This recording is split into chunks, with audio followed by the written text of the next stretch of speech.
Do you think a child can save a man who already gave up on being a father? Daniel Whitmore hadn't asked that out loud until the moment he found himself standing alone in the middle of Riverside Park, with snow biting at his skin and silence swallowing the world around him. He wasn't thinking about business deals or penthouse views. He was thinking about a 5-year-old girl who should have never had to sleep on a frozen bench, hugging a torn doll, like it was the only thing keeping her heart beating. He used to believe success meant control, tight schedules, sealed contracts, precise numbers. But that night, everything unraveled. And somewhere in that unraveling, something unexpected cracked open in him. Something real, something terrifying.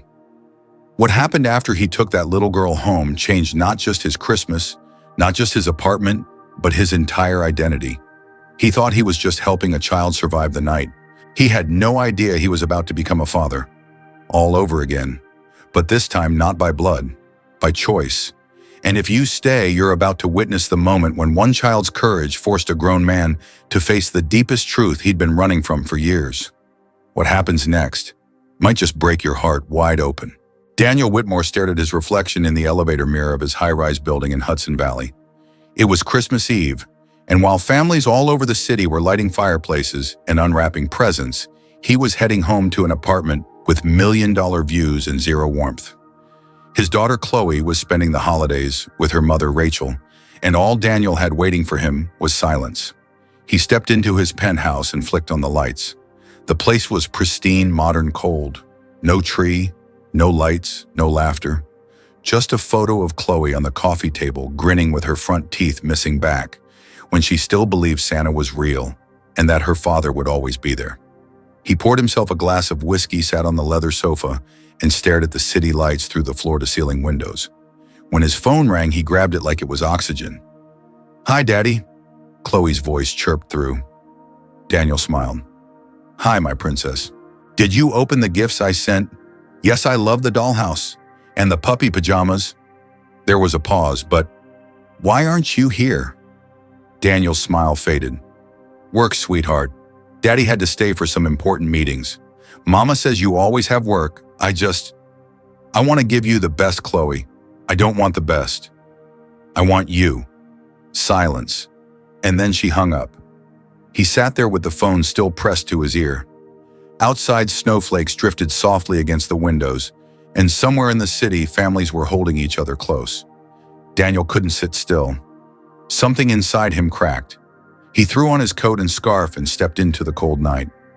The air bit at his skin, but it felt better than the suffocating warmth of guilt in his chest.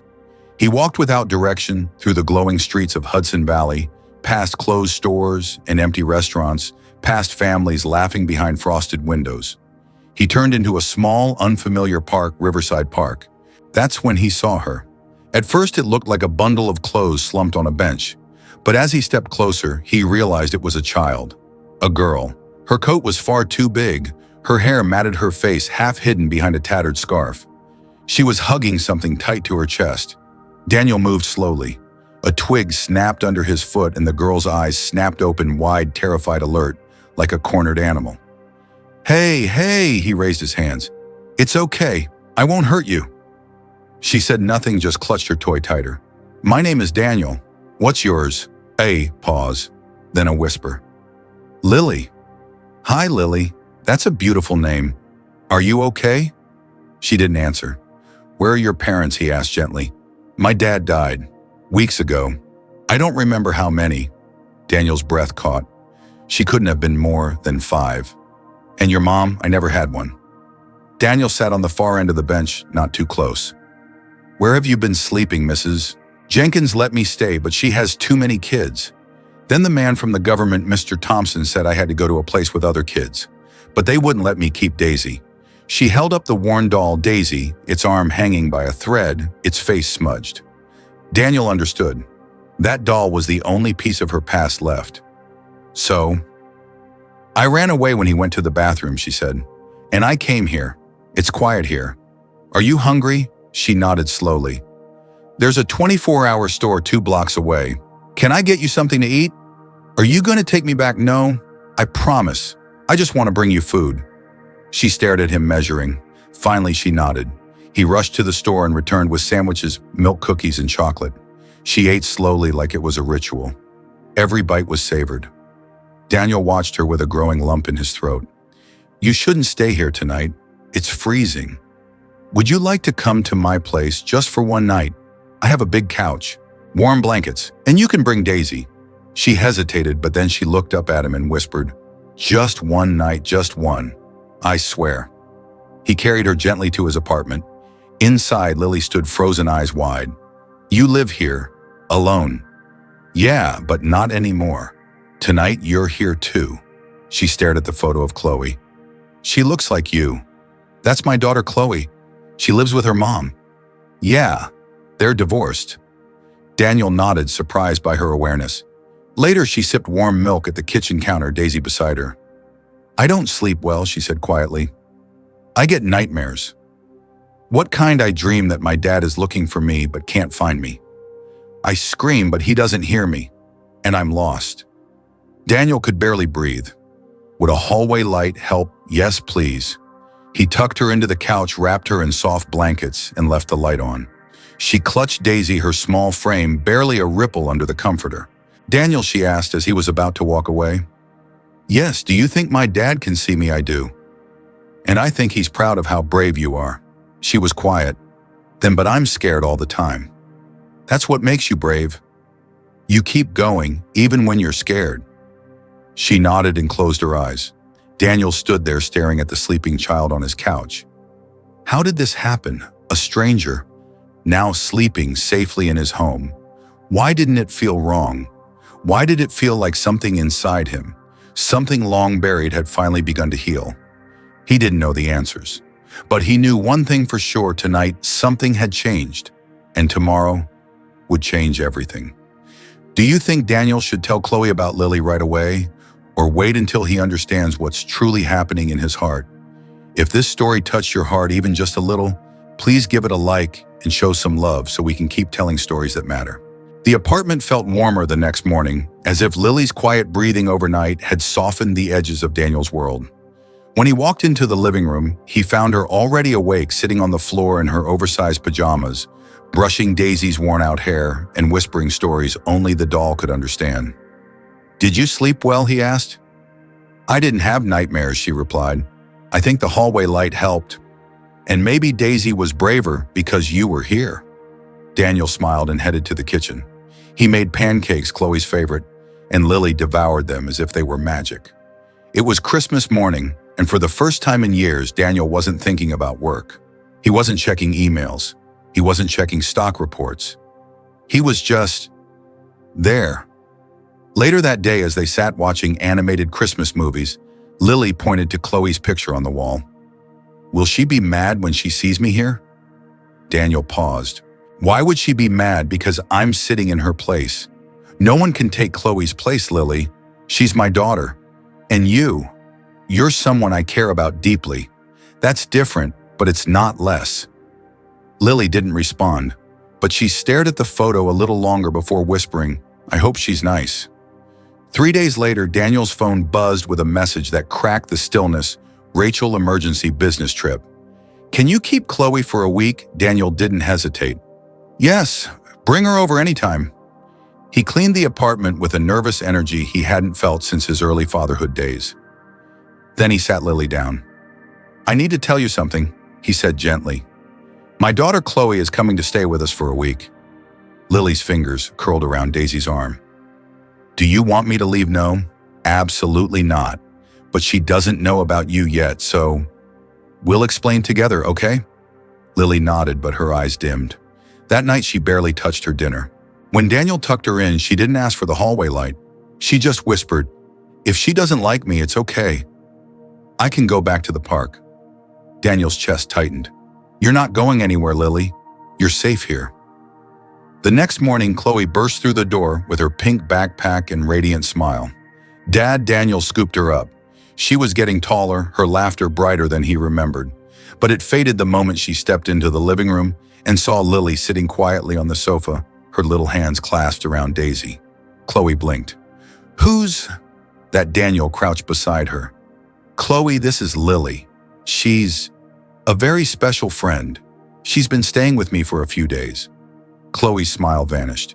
Why she needed help? She didn't have anywhere else to go. Chloe stared at Lily, then at her father. Is she going to be here the whole week? Daniel hesitated. We'll talk about it, okay? The air turned cold. Chloe avoided Lily for the rest of the day. When Daniel suggested playing a board game together, Chloe insisted just as Dad. When Lily offered to share her crayons, Chloe pretended not to hear. That night, Lily curled up on the couch unusually quiet. She didn't ask for a story. She didn't ask for the light. She just hugged Daisy and stared at the ceiling. In the bedroom, Chloe crossed her arms. Dad, why is she here, I told you? She didn't have anywhere else to go. Why can't she stay with someone else? Daniel sighed. Because I found her. Because she needed someone. Chloe's eyes narrowed. Are you going to adopt her? The question landed like a punch. Daniel hadn't even allowed himself to think that far. I don't know, he admitted. Chloe's voice cracked. So, I won't be your only daughter anymore. He knelt before her. Chloe, no one will ever replace you. You're my daughter, my world. But helping Lily doesn't mean I love you any less. Tears welled in Chloe's eyes. Then why does it feel like you do? Daniel sat silently beside her long after she fell asleep, the weight of fatherhood crushing his shoulders in ways he hadn't expected. At 3 a.m., he woke with a jolt. Something felt wrong. He rushed to the living room. The couch was empty, the blankets folded. On the coffee table was a piece of paper with crayon drawings and 5 shaky words. Thank you. I'm sorry, Lily. Daniel called out. No answer. Panic gripped his chest. He ran to Chloe's room. She sat up, rubbing her eyes. What's wrong? Lily's gone. What's she left? We have to find her. Chloe's face paled. Because of me, Daniel hesitated. She thought you didn't want her here. Chloe sat up fully, her voice shaking. Dad, we have to find her. Now. They got dressed in silence and rushed out into the freezing night. Daniel's mind raced. Where would a scared little girl go? Where did she feel safe? Where did you find her? Chloe asked. In a park, near Riverside Drive. Then that's where we start. In the back of the cab, Chloe clutched a doll to her chest, her old favorite one she hadn't touched in years. Daniel noticed but didn't say a word.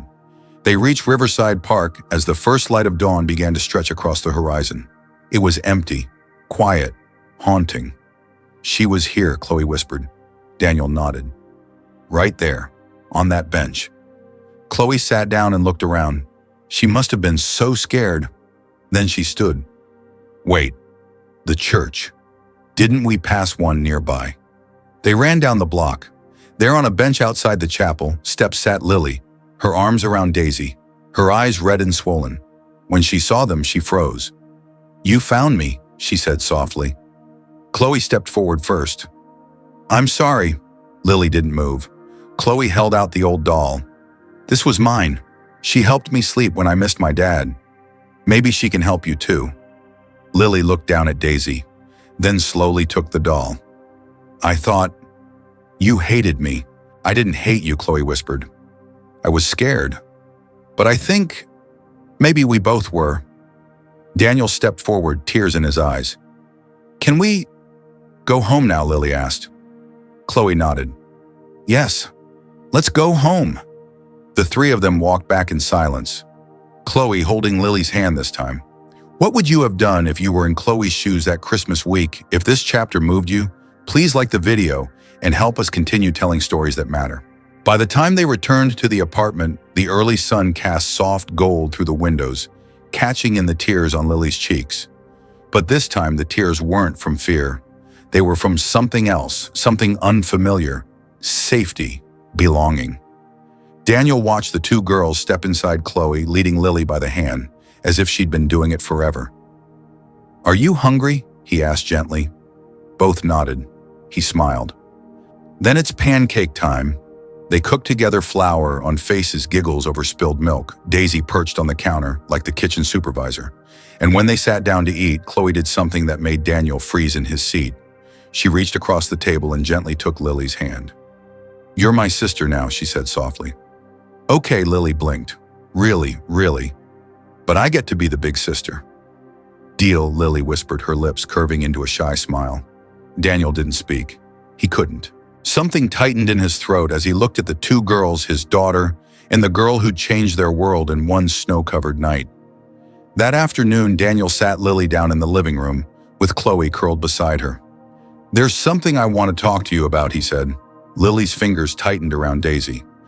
"I want to make things official," he said gently. "I want to adopt you, Lily. I want you to be my daughter for real, not just in our hearts, but in every way." Lily's mouth dropped open. "But only if that's what you want too."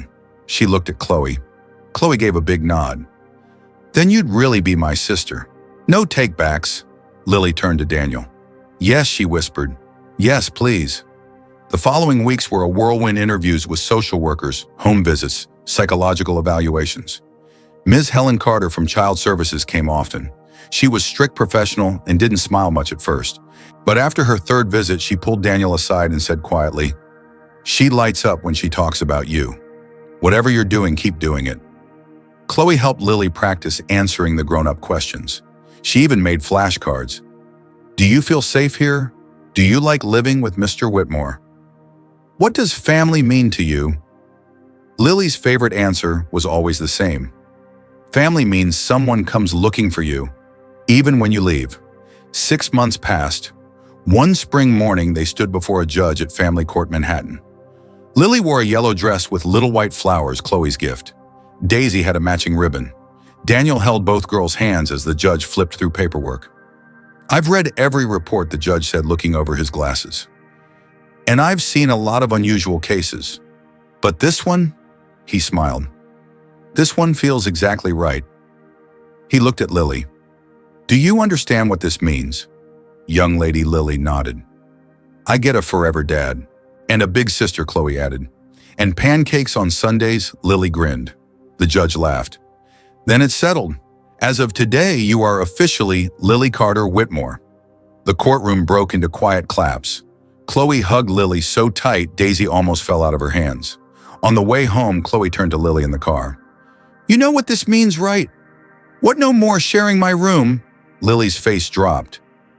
"Because..." Chloe paused for dramatic effect. "Dad turned his office into your new room," Lily gasped. "For real green walls, bookshelves, and a tiny tea table for Daisy." Lily beamed. "I think I'm gonna cry again," Daniel chuckled in the front seat. "Just wait till you see the stars on the ceiling." That evening, when Lily stepped into her room for the first time, she froze. Her drawings, every single one, were framed and hung on the walls. Her new bed had flowered covers, her own bookshelf, and in the corner, Daisy's tea set with 2 small chairs. "It's mine," she whispered. "Yours," Daniel said. "Forever." Later that night, as he tucked both girls into Lily's bed for a sleepover, Chloe whispered, "Dad, yes, can we still go to Riverside Park tomorrow?" "Of course. Why, I think Lily has something to tell the bench." The next day, they returned to Riverside Park. The bench where Daniel first found Lily now had a new plaque. "This is where hope begins." Lily sat down and set Daisy beside her. "I just wanted to say goodbye to the girl who used to sleep here," she said quietly. "She was really brave, but she doesn't need this bench anymore." Chloe squeezed her hand. Daniel watched them, his heart fuller than it had ever been. "You ready to go home?" he asked. Lily nodded. "Yeah. Let's go home, Dad." As they walked away, Chloe looked up at him and said, "You know what, Dad? What, you're not lonely anymore." "No," he said, eyes misty. "I'm not. Because sometimes the family you find is the one you were meant to have all along. If you were in Daniel's shoes, would you have taken Lily home that night? And if you were Chloe, how long would it take you to accept someone new into your heart?" What do you think about this story? Comment number 3 if it touched your heart, number 2 if you thought it was okay, and no point 1 if you expected more. Also, let us know where you're watching from. We'd love to hear from different corners of the world. Don't forget to tap the heart and share this story if it made you feel something real.